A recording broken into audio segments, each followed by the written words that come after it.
Seattle morgue running out of room for fatal fentanyl victims. What's going on? We got so many people dying of fentanyl. So many people dying of fentanyl that we're running out of space for them. Remember during the Rona, we were worried about running out of space? Now that fentanyl's killing, call it 100,000 people a year, maybe more, maybe 150. Do we reach 200? I don't know. Sky's the limit. Could happen, right? Seattle, poster child for, hey, here's what happens when you decriminalize drugs and then you create an atmosphere where, the criminal activity to fund said drug addictions, again, sky's the limit. And then even if you do get caught in this process somehow, it's all going to work out. You're going to be okay. You're going to be released on your own personal recognizance because whatever crime you did, we're not prosecuting and you won't do any time for. Let's go through. We're going to go through the more somber, more grim news story here, and then we'll get into the New York Post. New York Post always has. I think they have stellar writing, especially for what I do, which is sensational, reasonable but sensational. Latest drug epidemic in King County has worsened to a point the county is struggling to store bodies. I shouldn't be laughing here because this is horrible and horrific, but it's like, this is literally where we're at, right? King County. We've got Microsoft, we've got Amazon, we've got Starbucks, we've got all this. And yet we're running out of space for dead bodies from people dying of drug overdoses. Don't you think we could work this out somehow? Do we not have the technology to solve this problem somehow? We do. Somebody said, it wasn't somebody, it was We Heart Seattle, said, treatment is housing. Treatment is housing. When I read that, I'm like, it is. That's a good line. I like that line. It's one of those jokes where Bill Burr does it and he says, there is no fat in this joke whatsoever. You take out one word from here, it's just wildly different. It's a wildly different statement, right? Treatment is housing. That makes absolute sense, but nobody wants to hear that. It's not really housing. That's not what we're talking about. We're talking about this over here.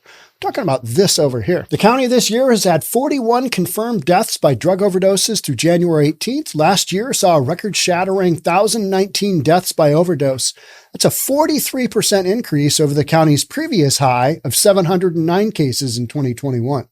That trajectory, that's going up at a rather steep rate. That is not sustainable, but yeah. Fentanyl was involved in 70% of King County overdose deaths as of December 2022. Man, 2018, what was that number? That number was less. How about that for a technical term? Less. We hardly knew anything about fentanyl, right? You'd hear that word and you go, what's that? What is that? Through January 18th this year, there have already been 31 King County overdose deaths that involved fentanyl, according to Seattle and King County Public Health. The most recent King County Board of Health meeting emphasized how the drug has affected the county. We know it's a runaway freight train. Anybody that covers these issues know that this is a runaway freight train.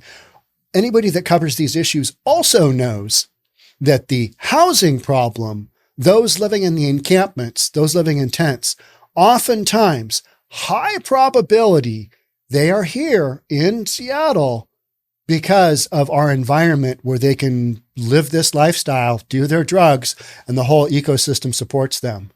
So you're going to have to take one on top of the other. Fentanyl deaths with this,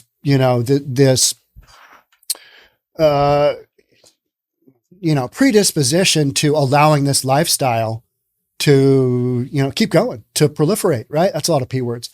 A key indication of just how bad things are at the end of 2022 and likely to get worse in 2023. The medical examiner's office is now struggling with the issue of storing bodies because the fentanyl-related death toll continues to climb. Seattle King County Public Health Director, Dr. Faisal Khan, said at a King County Board of Health meeting on January 19th, when the public health director is saying, we're running out of space to put the bodies, that's that's when you know maybe you should be alarmed. That's when you are like, okay, because that guy ain't going to lie, right? I mean, what reason does he have to do that? What would be his reasoning for doing that? There is none. You got a massive problem.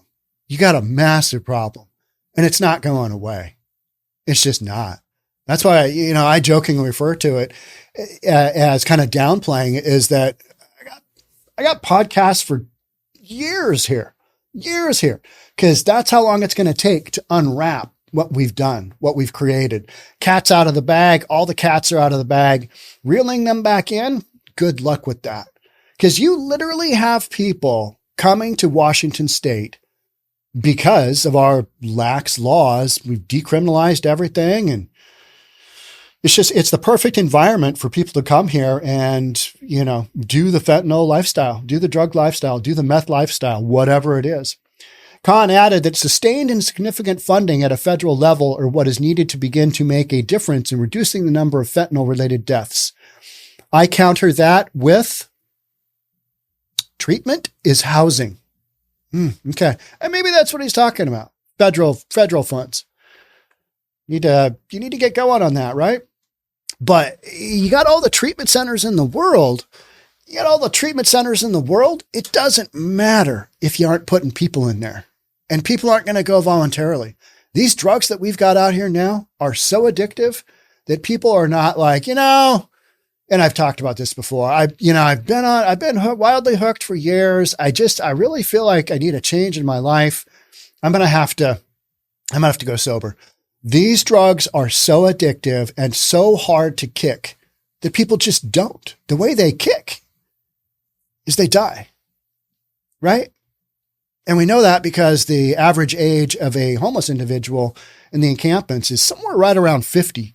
Average age, not in the homeless encampment taking drugs, is 76. It's not the difference between having a roof over your head and living in a tent. It's that living in a tent typically signifies, a lifestyle that doesn't have a large, effective remaining physical life in real estate terms. You ain't going to live that long if you're doing that stuff. You're just not. And what we're seeing here and what these numbers are saying is that this is not a sustainable deal. And, officials are going to have to step in. So what you're going to see is years of officials going, I think we should do this. Oh, yeah, I think we should do that. Millions of dollars will be spent. Nothing will happen. People will continue to live in the tents. And we'll wonder, why aren't the death rates decreasing? Why do they keep going up? Well, because you've created a situation where you've made this, you've optimized the whole deal. You've optimized it. You've made it perfect. And we thought that harm reduction was going to work. I think Seattle and Portland and LA and San Francisco and all these other West Coast cities are a perfect example of how harm reduction does not appear to be working. I'm going to throw out the appear just because, we want to be accurate here on News for Reasonable People. We don't want to go live with a story that might have an inaccuracy.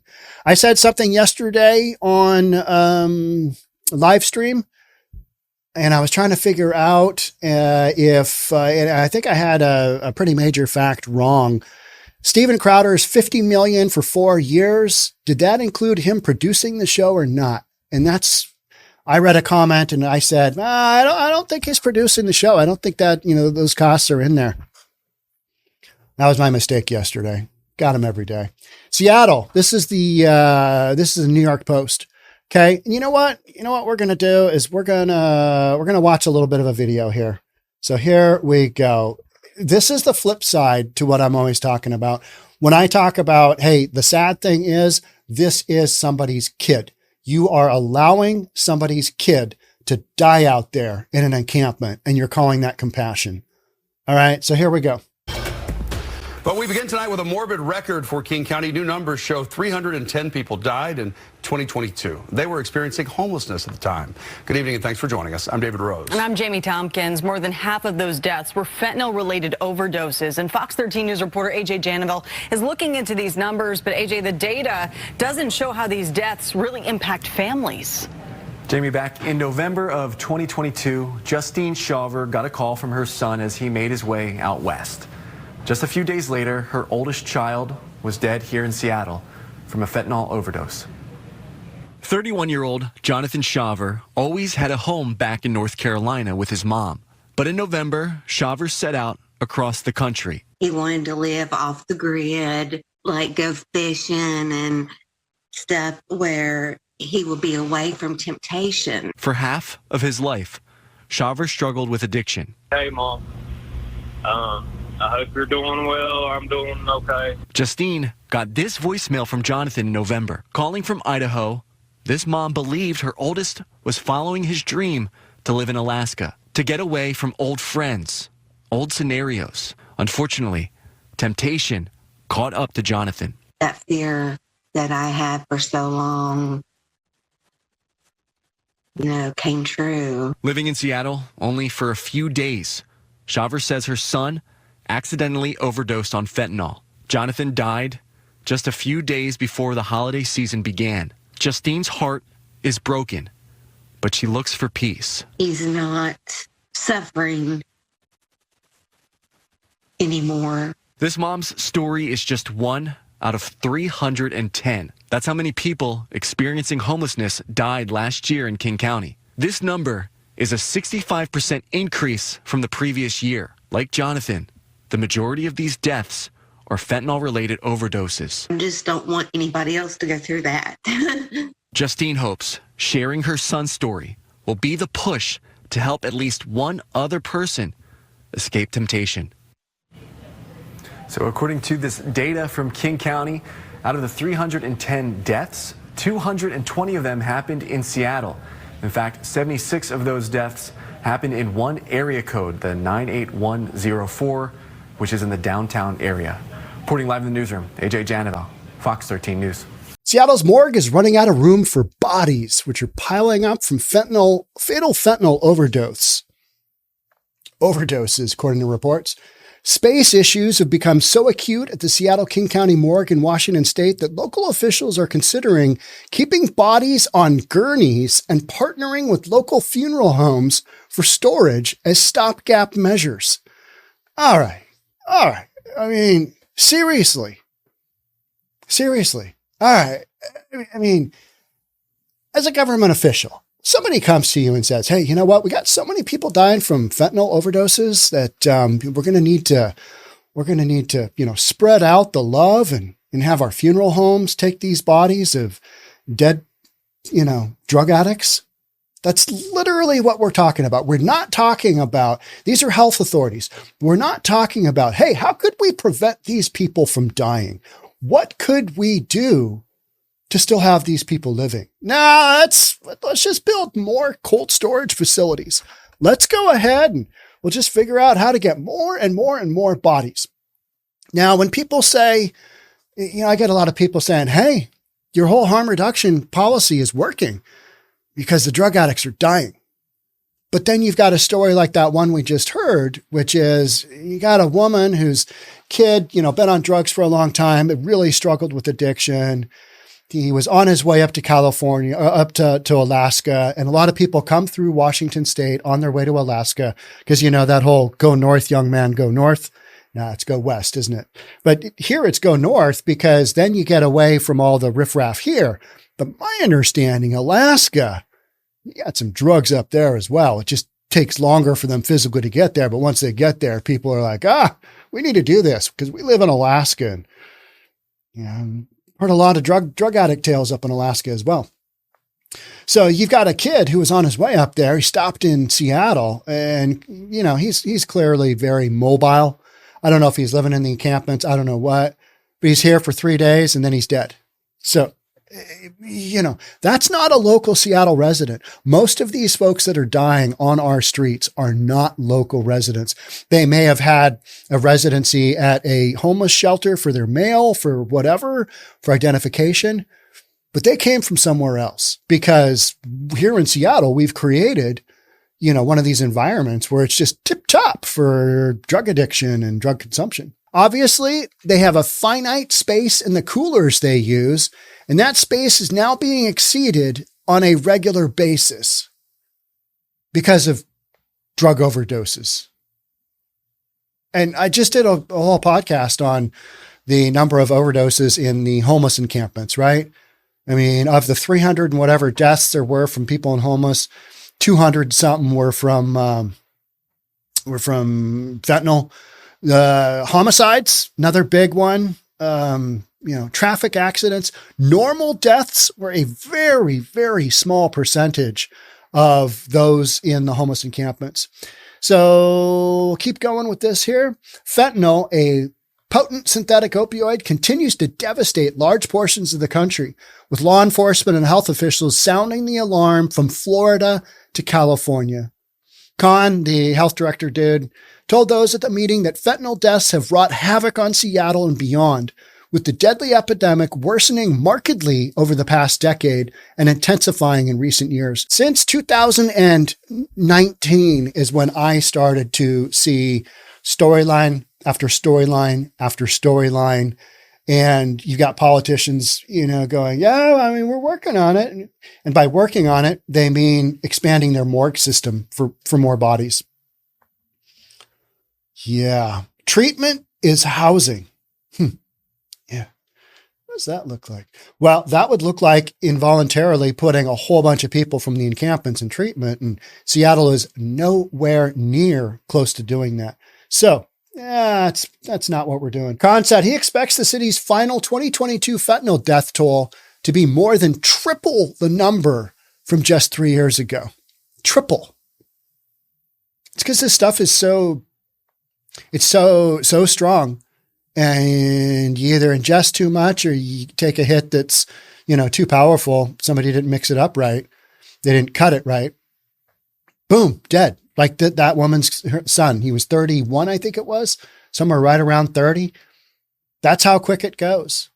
Now, my thought is compassion would be to get that young man into treatment that works and to not provide an atmosphere where you can literally just come to Seattle, come to Portland, come to LA and, play Mad Max in the drug wars. Because that's literally what these folks are doing, right? They're hustling, they're stealing, selling stuff. We've got systems all set up for that. 35 people have already died from fentanyl overdoses this year in Seattle. So we're off to a running strong start. Here's where we start to go down the New York Post rabbit hole a little bit. Federal Drug Enforcement Agency said last month that it seized enough fentanyl doses to kill every American in 2022. And it expects the flow of the illegal narcotic to continue this year. That part, zero issues. I think even at the border, was it the California border? They had enough fentanyl doses to kill, every American. So the DEA, they're constantly busting folks for this, but it's such a tiny, tiny percentage of the overall drugs flowing in to North America, specifically flowing up through the southern border. The agency said that the opioid is primarily trafficked by the Mexican Sinaloa and Jalisco cartels after being mass-produced at secret factories with chemicals procured from China. All right, that part there, that is the New York Post. Do I believe that to be true? Some version of that, whether it's the Sinaloa or the Jalisco cartels, I don't really know. But that's happening. This is how this stuff is getting into the country. And we've got a wide open southern border. So why wouldn't this make sense?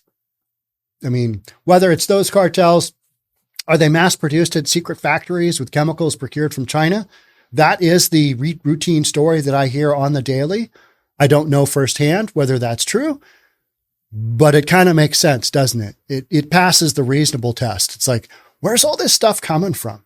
Now, we know where it's coming from, right? We know where it's coming from, but nobody wants to say that out loud because then you might be racist. I don't know. It's a wild deal, isn't it? You've got these facts in front of you, and yet you're going to go, we need more housing. We need to get these people into housing. That's not going to do it. That's not going to do it. Right. And then in the meantime, there's so many stories out there right now that just basically prove, trying to make harm reduction work is going wildly in the wrong direction. I don't think it could be more obvious. I don't think it could be more obvious that this is not the way that you handle it. And yet, you know, this is what we're doing. And then we just kind of ignore the facts. It's gone up 300% since 2019, 2020. Let's just ignore that. I mean, just give them some more clean needles. I mean, this is probably going to work out. I mean, there was some study in Norway or something where this worked out. We got to be this close to turning the corner. This close to turning the corner. And that's where I kind of sit back and go, this seriously isn't working. This isn't working. What are you going to do? What are you going to do? I don't know. It's going to be interesting to see though, right? Because there's only one way out of this, and that's to get a bunch of these people sober. That's not happening. And if you're not going to go that route, then you need to put a bunch of criminals in jail. That's not working. And you can't take these people who are wildly addicted to drugs and committing criminal activity. You can't just stick them in housing and hope it works out. So what are you going to do? Pretty wild, right? Yeah. You're boxed out either which way you go. You're boxed out by Lou Alcindor, Kareem Abdul-Jabbar, same dude, different name, because he's 7'2" and he has the arm span of, 3 human beings. And he's down low in the key and he is boxing you out. Basketball reference, meaning, how are you going to get around this big, tall dude who's just literally owning the key? Because we have boxed out the positions where you could actually do something. Hey, let's get a bunch of these folks into treatment. Well, you can't involuntarily put them into treatment. So, let's just put them in housing. All right.